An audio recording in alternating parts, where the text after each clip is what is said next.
Derick Giwner back with Matt Rose to discuss a great day of racing at Harrah's, Philadelphia on Sunday, May 26th. There's a bunch of invitational paces and trots and some sire stakes, and should be a great card of action, Matt. 16 races in total, so it's mega harness racing action on Sunday afternoon, Harrah's, Philadelphia. Like you said, a bunch of nice stakes races and Pennsylvania Sire Stakes. $10,000 guaranteed late pick four, which I believe we're going to dive into shortly. And yeah, always a good day with the invitationals at Harrah's, Philadelphia. Well, we're going to dive into that pick four. It starts in race number 10 and has all the invites and a Pennsylvania Sire Stakes, which is where we start. And we get a marquee matchup here with Gem Quality and Captain Albano hooking up for the first time since the Breeders' Crown last year.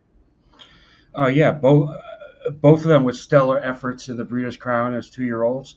They come back now and getting rolling for the 3-year-old season with a couple of Pennsylvania Sire Stakes, which now shifts to Harrah's, Philly. And I think the morning line, while it's maybe should be a little shorter for the top horses, but I think the order is correct. I think Captain Albano deserves favoritism off that 10 cents on the dollar Pennsylvania Sire Stakes win, where 2-move effort, and he did what he had to do, coming off what you like to see, 2 qualifiers where he got progressively better and wins first time out. And I think he's ready to roll and go 2 for 2 this season. Yeah, I lean towards Captain Albano over Gem Quality. I mean, both of them raced well at Pocono last time. Gem Quality was first over, but Captain Albano did a lot more work as far as I'm concerned. Ivy Park really pushed him. I believe he had the 8-hole and kind of pushed him from the outside and ended up going a big mile in his debut. I thought Captain Albano, it was only a fifth of a second faster than Gem Quality on an off track. Obviously, those times would have been a little bit faster if the track was fast and wasn't raining so much. I went Captain Albano on my ticket. I know you went Captain Albano on yours, but I also threw Sweet Beach Life on my ticket, who was also a winner in Pennsylvania Sire Stakes last time. And my reasoning here is I'm not so certain that Gem Quality is going to leave. And I think Sweet Beach Life could end up in a pretty good spot. And he upset last time. Why can't he do it again? And we're going to get good value. Yeah, you're going to get a price because he's not as proven as the returning, the big boys from the 2-year-old season. But yeah, like you said, he's had a similar trip to Captain Albano. Used a little bit, sat a trip, and won rather easily. Is it possible that he gets a similar type trip with what I assume Captain Albano moving forward and seizing the front at some point? It is very possible. And like you said, Gem Quality shouldn't be too far back, first up, or maybe riding cover or leaving himself. But if you're looking at 8-1, 10-1 on Sweet Beach Life, I couldn't fault you for throwing him in there. I, however, am not, but couldn't fault you for having him.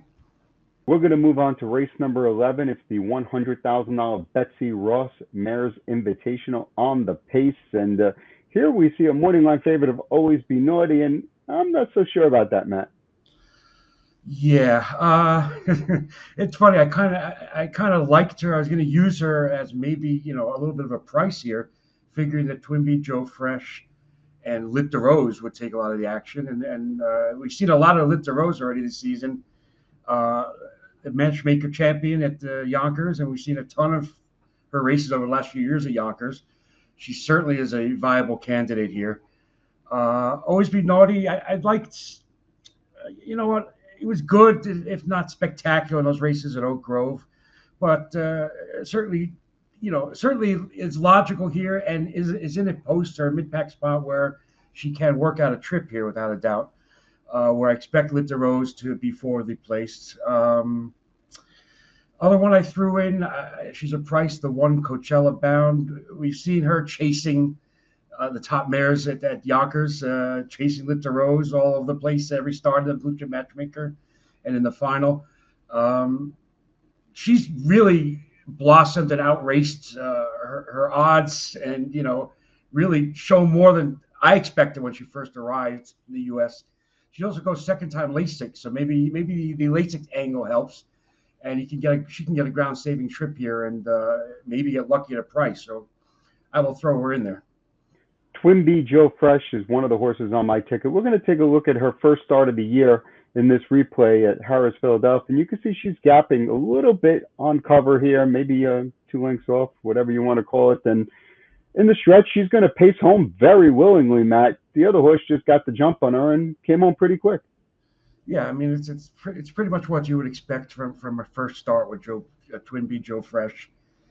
Yeah, like you said, it's not really denting the margin into winner, but she's pacing home willingly, going forward. And I'm sure the connections were satisfied. That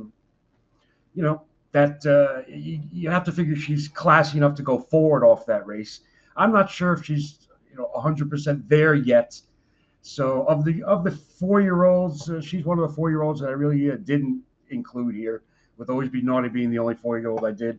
And yeah, it's funny. When you look at our tickets, we went in completely different directions here.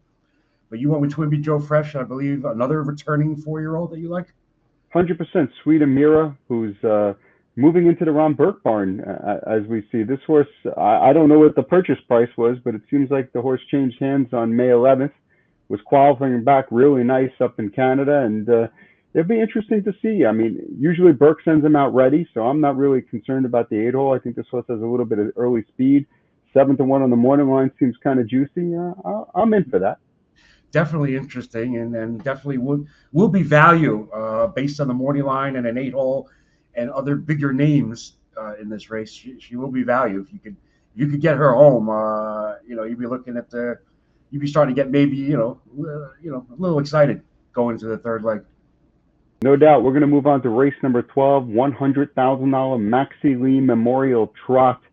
And here, I think this is a pretty darn good field here from top to bottom. The morning line favorite we have is Dover in Motion, and that's the one that David Miller chose over Benjamin Hanover, who I believe set a track record here, recently. I mean, you have Dover in Motion, who put in a solid effort in the Cutler recently at the Meadowlands. Maybe had a right to get swallowed up late and end up finishing third. Another good mid-pack post on this 5-8 track, and I think he is the one to beat most likely. But like you said, it is a wide open field with all good horses, and really a race where I think a lot of people will be looking at spread, if spread more so than any other leg in this Big Four. Well, Dover in Motion is coming out of the Cutler Memorial, as is Venerate. And I'm going to take a look at that replay here. And you can see Venerate right now is the 6 horse. He's 4th over. Horse is going to break in front of him. And he's going to have just too far to come, in my opinion, for his, it was his second start of the year, but there was no chance there. Dover in Motion was first over and gave a really nice effort first over versus, Jiggy Jog, who's perhaps the best trotter around.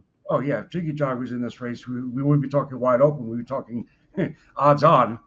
But, yeah, Venerate, I can't believe it's, I think, 4 years ago since he won the Mohawk Millions. And it's kind of raced off that reputation, for the last couple of years. But lightly raced, but reasonably races well, and figures he won't be as far back as he was in the Cutler, just because there's fewer horses and a better post. Amigo Volo, who was generous at 20-1 on the morning line, you could say his form hasn't been that great up in Canada, but he's coming back to the U.S., coming back into Nifty Norman barn, where he's done plenty of good things. It wouldn't shock me if he stepped up with a bigger effort. I mean, just looking up and down this field, Hill Exotic, I think, won this race last year. Take All Comers went 50-4 over this track last year, and he won his first start of the year at Yonkers in the Invite. Benjamin Hanover, I mean, even with David Miller opting off, I mean, this horse looks like a complete monster right now. I mean, there's a lot of speed in this race too, so that could set things up for, well, the way I went was Venerate, Dover in Motion, and Benjamin Hanover. I'm thinking it could set up for a little bit of an off-the-pace horse. Well, yeah, you figure Hill Exotic will be forwardly placed like he always is. Amigo Volo can try to protect position. Yeah, this might be the most contentious race, and Venerate or Dover Motion or Benjamin Hanover, maybe in that second over spot, looking to roll late. But yeah, this race can go a whole number of ways, and I'm sure whichever way I settle it on, whichever way I go, I'll probably come up wrong. But yeah, there are a whole bunch of different scenarios here, and I couldn't even tell you who the pace setter is going to be necessarily. So I'll take a stab here with 3 horses. I'm going to use Amigo Volo, Venerate, and Dover Emotion, and go from there. Well, the final $100,000 race is the Joseph Auger Memorial Invitational on the pace, and this is a pretty salty group here. Morning line favoritism went to Desperate Man. I'm kind of thinking Ruthless Hanover is going to actually be the favorite here. Yeah, off that what is that, 147-1? I think he went in his first start of the year. Loves the Harrah's Philadelphia surface. Good mid-pack posts. And despite the lack of, I guess, race experience this year, when you see Desperate Man was in the Borgata series and has been super, despite getting baked up in the final, still holding third. But yeah, Ruthless Hanover is probably deservedly going to attract the most attention. By the Missile, his resume speaks for himself for Ron Burke. Like you mentioned, Burke earlier, Burke sends them out ready. This one comes from the 8-hole. You have to assume that they're going to be pushing hard here to get this guy started for his 2024 campaign with the Battle of Lake Erie, most likely on his schedule. Maybe want to, get 100%, cranked up for that with a solid effort here. So I wouldn't be too quick to dismiss him from the 8-hole.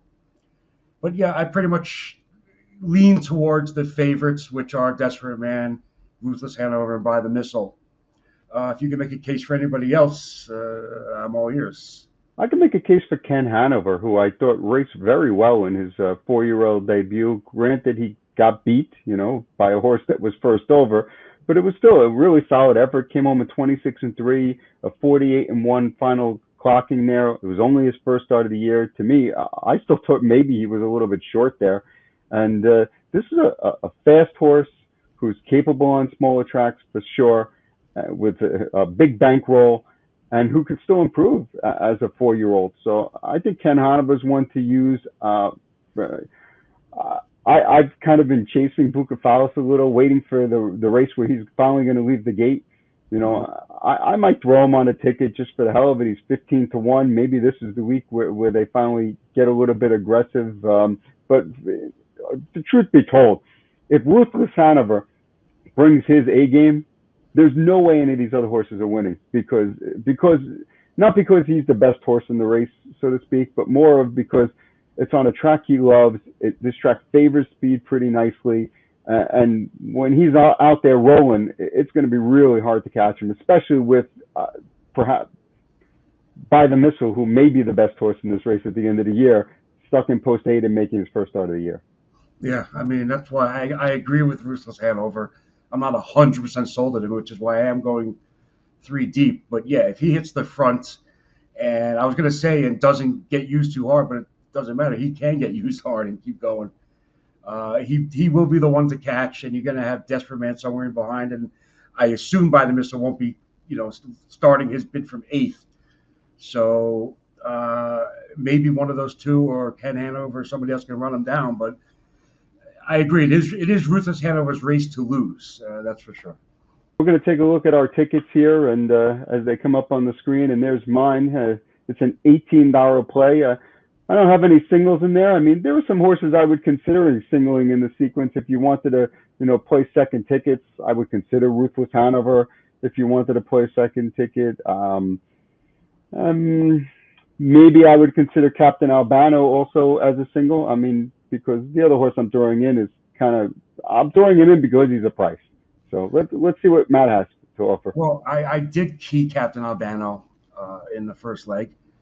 I'm gonna hope to get by him in the first leg, and then I went completely different in the second leg with Coachella Bound as a big price. Always Be Marty, Litty Rose.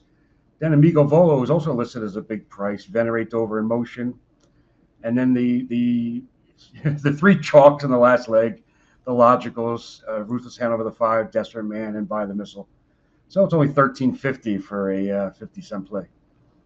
Well, all the action is happening at Harrah's Philadelphia on Sunday afternoon. We have a 16 race card. If this wasn't enough analysis for you, my full card analysis will be up on drf.com/harness. Should be a great afternoon of action. Good luck.